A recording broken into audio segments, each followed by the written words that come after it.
24 मई की सुबह करीब 9 बजे अलीगढ़ के हरदोआंगस थाना क्षेत्र के अलहदादपुर गांव के पास उस वक्त हड़कंप मच गया जब ग्रामीणों और हिंदूवादी संगठनों के कार्यकर्ताओं ने एक लोडर को गौमांस से भरा होने के शक में रोक लिया।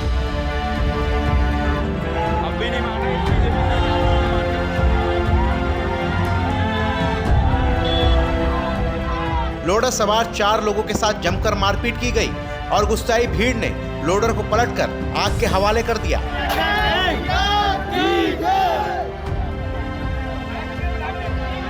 घटना की सूचना पर एसपी ग्रामीण अमृत जैन समेत भारी पुलिस बल मौके पर पहुंचा और स्थिति को नियंत्रण में लिया। लोडर सवार 4 घायलों कदीम, आखिल, अरबाज और ड्राइवर आखिल को जिला अस्पताल में भर्ती कराया गया और मांस के सैंपल जांच के लिए भेज दिए गए। जांच में सामने आया कि जो मांस मिला था वो भैंस का था और लोडर चालक के पास सभी वैध कागजात मौजूद थे, जिसके बाद पुलिस भी तुरंत एक्शन में आई और पुलिस ने हिंदूवादी संगठन से जुड़े दर्जन भर से अधिक लोगों के खिलाफ सख्त धाराओं में एफआईआर दर्ज की। इसमें से 3 नामजद विजय गुप्ता, विजय बजरंगी और लवकुश को गिरफ्तार किया गया। इस पूरे मामले को बारीकी से समझने के लिए माइक इंडिया की टीम भी ग्राउंड जीरो पर पहुंची और जो कुछ सामने आया वो चौंकाने वाला था। सबसे पहले आप उन पीड़ितों को सुनिए। 4 बाइक पे लोग पीछे से डिपर देने लगे हमें। ड्राइवर बोलने लगा मुझसे कि कदीम भाई पीछे बाइक आ रही है। मैंने की बाइक तो आएंगी भाई, जब रोड है कि ऐसा लग रहा है, मुझे डाउट से हो रहा है कि कुछ करेंगे। अरे मैंने की कोई बात ना, पास मांग रही, पास दे दो। साइड दे दी हमने, उन लोगों ने गाड़ी हमारे आगे लगा दी, गाड़ी को आगे लगा दिया। तो हमें गाड़ी में से उतारा, बोलने लगे क्या है इसमें। मैंने की गोश्त है कि कहाँ से लेके आ रहे हो। मैंने की फैक्ट्री से। कि कौन सी फैक्ट्री के अलामार, कि ये कहाँ पे। मैंने की जब नहीं जानते तो क्यों पूछ रही हो। तो बोलने लगे कि ठीक है इसके कागज़ कहाँ। मैंने की कागज़ ये रहे कि ठीक है। उनकी जाएँ आपके नहीं रोको, अभी ज़रा भाई आ रही। कौन से भाई, क्या आ रही, रुक जाओ ज़रा, ठीक है। तो बोलने लगा कि 2-4 ही मिनट का टाइम है बस। मैंने की ठीक है। अब वो आए 4-5 लड़के, 4-5 बाइकों पर लड़की बैठ कर आए। उन्होंने आते ही बाइक भी स्टैंड पर नहीं लगाई उन लोगों ने ढंग से, और आते ही बोलने लगे मारो इन्हें। उन लोगों ने जब तक 2-3 चांटे मारे थे हमें, तो पुलिस की गाड़ी जा रही थी निकल कर। मैं पुलिस की गाड़ी की साइड रोड पे ही थे हम, जबकि ऐसा भी नहीं उनको नहीं दिख रहा हो कि कहीं तो मैं हम कहीं बिल्कुल रोड पे ही। मैं उनके पीछे भी भागा, उनके सर गाड़ी रोको गाड़ी रोको, लेकिन वो लोग रोके नहीं, वो सीधे भाग गए। उसके बाद उन लोगों ने जो हमें मारना पीटना शुरू किया है, ना उन्होंने डंडे देखे, ना रॉड देखी, ना सरिये देखी, जो हाथ में था सबसे बेपनाह मार रहे थे। फिर 20 मिनट के बाद एक गाड़ी आई पुलिस की, 20 मिनट के फ़र्क में वो गाड़ी आ गई दूसरी। तो हम चारों लड़के उस गाड़ी के अंदर जाके घुस गए। अब वो पुलिस वाले हमें गाड़ी में से खींच के बाहर फेंकने लगे कि बाहर निकलो बाहर निकलो। ये मैंने की सर ये हमें जाने से मार देंगे। कहने लगे कि मेरी गाड़ी तोड़ दे रही। मैंने की सर तुम्हें गाड़ी की परवाह है, हमारी परवाह नहीं है। तो कहने गाड़ी में से बाहर निकलो। अब वो कोई पीछे से चारों विंडो खोल दी उन लोगों ने। एक इधर से खींच रहा है, एक पीछे से, एक उधर से। सर में जो दिल में आ रहा वो मार रहे, खून ब्लडिंग चालू हमारी। पुलिस का खौफ कुछ नहीं मानने, पुलिस के सामने ही हमें खींच के बाहर निकाल ले। हम पुलिस को बोली सर हमारी हेल्प करो, मदद करो, लेकिन पुलिस वाले कुछ करने के लिए राजी नहीं हो रहे वहाँ पर। और उसके बाद है ना, जब 1.25 घंटा या 1 घंटा 1.5 घंटे करीब ये पीटते रही हमें, और ये नहीं पता कि हमें फिर बाद में वो कहाँ मार रही कहाँ नहीं, हमें नहीं पता। बस हो गया। हमने तो ये सोच लिया था कि आज बचेंगे नहीं। वो मारने पे लगे थे पुलिस वाले, हमें मरवाने पे तुले थे। हमें खींचा, गाड़ी में से खींच के मारा हमें। पैसे जो पैसे रुपये हमारे पास, हमसे पैसे छीन लिए, मोबाइल छीन लिए हमारे। जब से कागज़ मांगे, फैक्ट्री के कागज़, हमारी पर्ची रसीदें, वो फाड़ दी हमसे लेकर और मार रहे हमें। कितने रुपए उन्होंने मांगे थे आपसे पहले, क्योंकि पैसे की बात भी सामने आ रही है ना कि पैसों की पहले उन्होंने डिमांड रखी थी? 1 लाख रुपए, 1 लाख रुपए मांगे। पैसे छीन लिए, मोबाइल छीन लिया हमारा, माल फेंक दिया। कहाँ से आई ये बताओ, भरपाई कौन भरेगा इसकी? किस चीज़ से वो हमला कर रहे थे आप लोग? रोडिंग के पास डंडे थे और कड़े थे हाथों के। कड़े भी थे? हाँ। कितने लोग होंगे लगभग? लगभग होंगे 200-250 लोग। 200-250 लोग? पहले तो 4-5 थे, उन्होंने जब रोका। 4-5 के बाद में जब बढ़ती रही पब्लिक, फ़ोनों पे गाड़ियाँ आती रही, फिर यही ना पता कितने लोग थे वो। जो भी आ रहा था मार तो वही आ रहा था। हाँ, पूछ ही ना रहा गलती क्या है, कुछ भी नहीं, खाली मारो। गाय का गोश्त ले आ रहे, मारो बस। तो आप बेसिकली आप करते क्या हैं? मैं घी काम करता हूँ गोश्त का, दादा परदादा से घी काम होता है हमारे घर पे, मीट का। आप बेचते हैं लेकर बेचता हूँ मैं दुकान पे, कहाँ पर है आप? अतरौली। तो सुना आपने किस तरह इन पीड़ितों को बेरहमी से पीटा गया। शरीर का ऐसा कोई हिस्सा नहीं है जहां पर इनके साथ हुई बेरहमी के निशान ना दिख रहे हों। ड्राइवर अखिल से तो हमारी टीम इसलिए बात नहीं कर पाई क्योंकि वो अभी आईसीयू में है, उसकी हालत अभी भी नाजुक बनी हुई है। इसके बाद हमारी टीम ने पीड़ित के परिजनों से भी बात की, सुनिए उन्होंने क्या कहा। अभी हमारे साथ पीड़ित अरबाज जो हैं, उनकी माताजी भी यहाँ पर मौजूद हैं, इनसे भी बात करेंगे। माताजी क्या कहना चाहेंगे? हम ये कहना चाह रहे हैं, हमारे बच्चे फैक्ट्री से माल लाते हैं और माल ला के अपनी दुकानों पर गोश्त बेचते हैं और 12 महीने 30 दिन 50 साल से कारोबार जुड़ा हुआ है। ये बड़े बूढ़ों के ज़माने से कारोबार है। तो हमारे बच्चों को रास्ते पहले में मारते ही पीटते ही और गोश्त फेंक देते ही। अब के इतनी बुरी तरह से मारा है कि बिल्कुल जान से ख़त्म करना चाह रहे थे, आग लगा के छोड़ लेते, मोबाइल छीन लिए, पैसे निकाल लिए कि इनमें आग लगा के मार दो। इतनी जास्ती हमारे बच्चों के संग करी है, उन्हें इंसाफ चाहिए। रिमांड में लोगों ने उनसे नाम पूछे एक दूसरे के, सारी टीम आवे, उनके घरों पर बिल्डोजर चले, उनका हाल देखा नहीं जा रहा। मौत के मुंह से निकल के आए, कोई जानवर हो गए उस पर भी रहम खा लें। जिस तरीके से कोई 500 आदमियों में कहने वाला जो नहीं था कि छोड़ो, मारो मारो। पुलिस से मदद मांग रहे हैं कि बाबूजी बचाओ, बाबूजी बचाओ। कार में से फिर निकाल दिया। भैया हमें फैसला हमारे साथ में हो गए और योगी जी से हमारी वो बस ये हमारे साथ में हक का फैसला कर। इस पूरी घटना पर स्थानीय लोग भी काफी गुस्से में हैं और इंसाफ की मांग कर रहे हैं। ये हरदुआगंज के आसपास वहाँ पर ये एक ग्रुप है जो कि अवैध वसूली करना चाहता है, गुंडागर्दी करता है, लूट करता है, छिनैती करता है। ये गौ रक्षा के नाम पर इन्होंने पूरी प्लानिंग करी। जब उनकी गाड़ी आई, ये 5 से 7 अपनी बाइकें लेकर, ये हिंदू सेना वाले लोग, ये 5 से 7 अपनी बाइकें लेकर उनकी गाड़ी के पीछे लग गए। तो ड्राइवर कदीर ने कहा कि भाई कुछ मोटरसाइकिलें हमारे पीछे लग गई हैं। तो उन्होंने कहा भाई लगने दो, हम तो अपनी जगह ठीक है, हमारे पास सारी चीज़ें मौजूद हैं, सारे एविडेंस मौजूद है हमारे पास, उनको कोई टेंशन नहीं, वो अपने चलते रहे। फिर एकदम से अचानक आके इन्होंने अपनी अपनी बाइकें आगे लगा दी, रोक भाई रोक। उन्होंने अपनी गाड़ी रोकी कि बताइए सर। तो उन्होंने कहा भाई क्या लेकर जा रहा है इसके अंदर? कि उन्होंने कहा मीट है। काय का मीट है? कि भैंस का मीट है। कि तेरे पास बिल है? कि हाँ है, ये लीजिए। उन्होंने बिल दिया और उसने वहीं पर बिल फाड़ दिए। बिल फाड़ने के बाद में उनकी गाड़ी रोक लिए कि रुक जाओ, अभी हमारे बड़े भाई आ रहे हैं, वो आपसे कुछ बात करना चाहते हैं। कि अच्छा ठीक है। फिर जब तक उनके बड़े भाई आ पाते, जैसे उनके बड़े भाई वहाँ पर आए मौजूद, उसको साइड में लेकर गए, बोला कि 50,000 रुपये दे दे, नहीं तो अभी देख गाय के नाम पर तुझे अभी देख मैं जान से मार दूंगा और तेरे अंदर आग लगवा दूंगा, सबके अंदर पूरी। इन्होंने कहा कि देखिए हम पैसे नहीं दे सकते, हम पैसे दे दे के आप लोगों को थक गए, अब आप हमें मार दीजिए। इससे अच्छा हम अपने परिवार का पालन पोषण कैसे करें? हम ये जो माल लेकर आते हैं, लोगों से कर्जा उधार लेकर माल लेकर आते हैं, अपने बच्चों को पालते हैं। तो उन्होंने एक ना सुनी, वो इनके आगे गिड़गिड़ाते रहे, माफ़ी मांगते रहे कि हमें छोड़ दिया जाए, हमें छोड़ दिया जाए। लेकिन उनकी आवाज़ किसी ने नहीं सुनी, कोई सुनने वाला नहीं था वहाँ पर।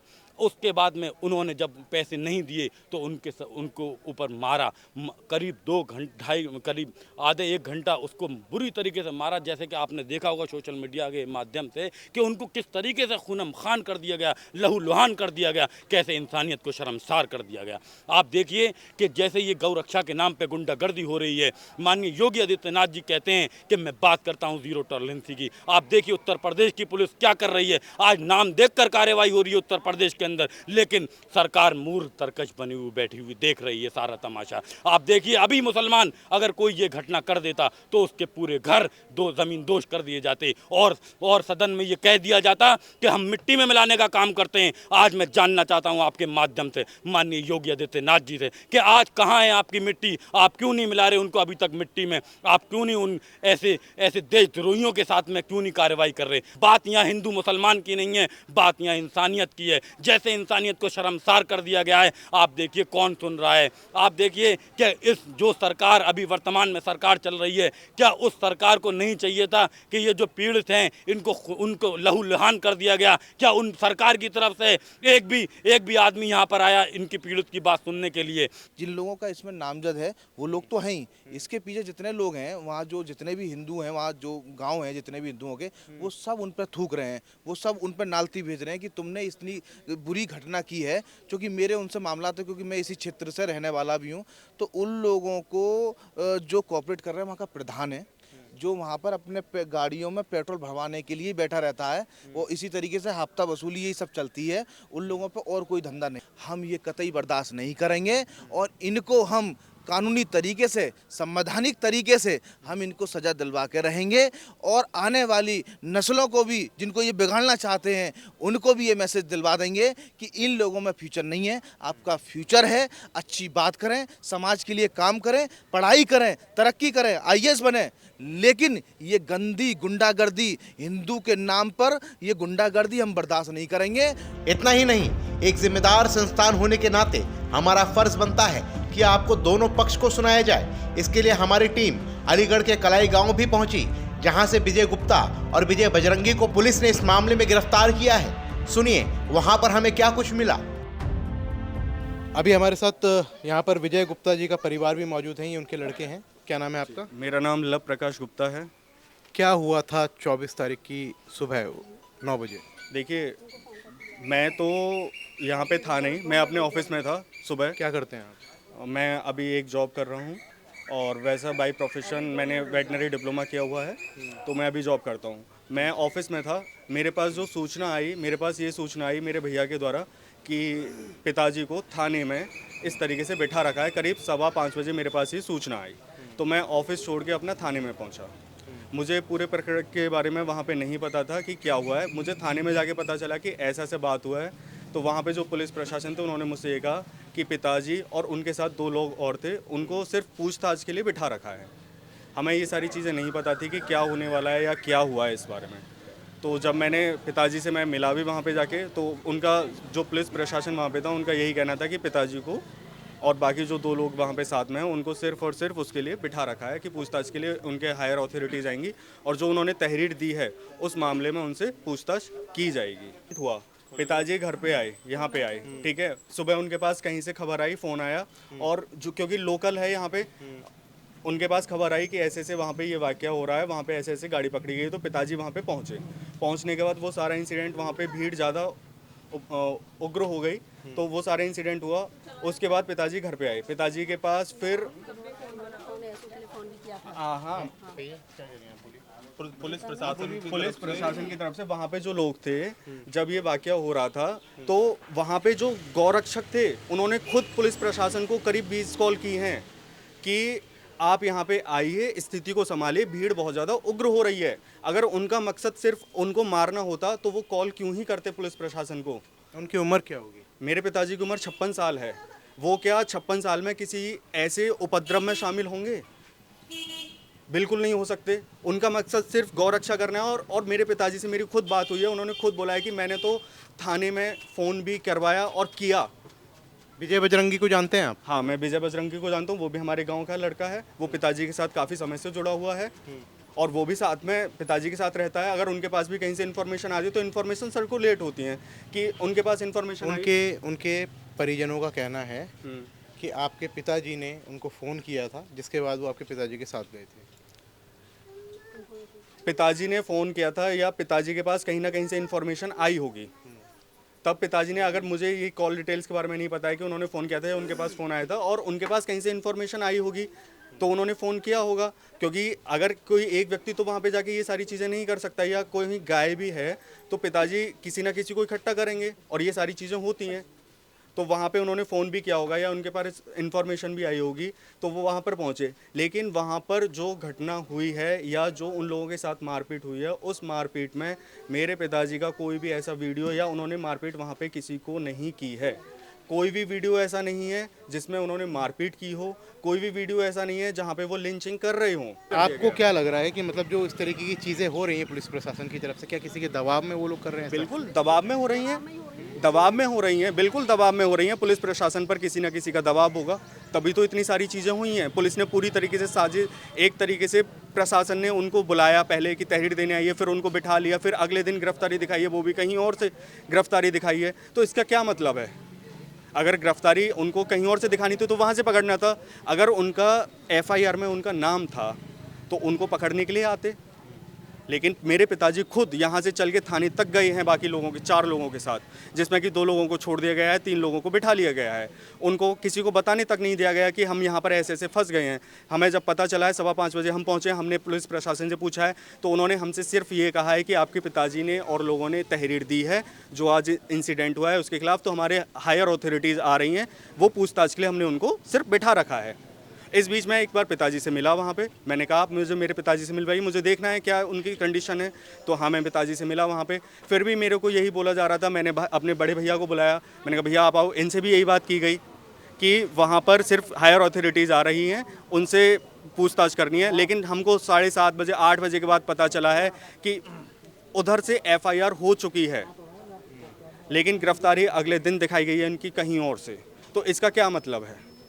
जैसे वहाँ भैंस गैया फैया काटी, क्या किया क्या नहीं किया, इसके बारे में मुझे नॉलेज नहीं है। वैसे गाय का मांस बताया था, और कहीं से फ़ोन आया बच्चे के पास या विजय के लाला के पास, तो वहाँ से विजय को हमारे को सुबह उठाया विजय लाला ने, इसमें सोते हुए आदमी को उठा के ले गए। और अतरौली से किसी का फ़ोन आया कि ऐसे ऐसे गौ मांस आ रहा है, तो यहाँ से के बच्चे वहाँ के लिए जाने की तैयारी कर रहे थे। तो विजय को मैंने रोका, आज में विजय को मैंने रोका तो विजय बोला कि नहीं पापा ऐसी कोई बात नहीं, देखे तो सही। तो फिर वो विजय यहाँ आ गया वहाँ से, तो फिर मैं और विजय साथ साथ गए फिर थाने को। अच्छा, मतलब आप वहाँ पर उस समय नहीं पहुँचे थे, उनके विजय बजरंगी उस समय नहीं पहुँचा है वहाँ पर, वो मौका वारदात पर जब वहाँ पर सीन हुआ है? पहुँच गया था सब। अच्छा, वहाँ से फिर गए थे, फ़ोन आया था उसके बाद निकल के गए? मैंने फ़ोन किया है तो फिर मेरे पास आया है वो विजय बजरंगी। 24 तारीख की सुबह 9 बजे जब वो घटना हुई थी, तो उस समय विजय वहाँ पर गए थे? 11 बजे नहीं थे विजय बजरंगी, 11 बजे मेरे दरवाजे पे था, नहीं है मेरे पास था।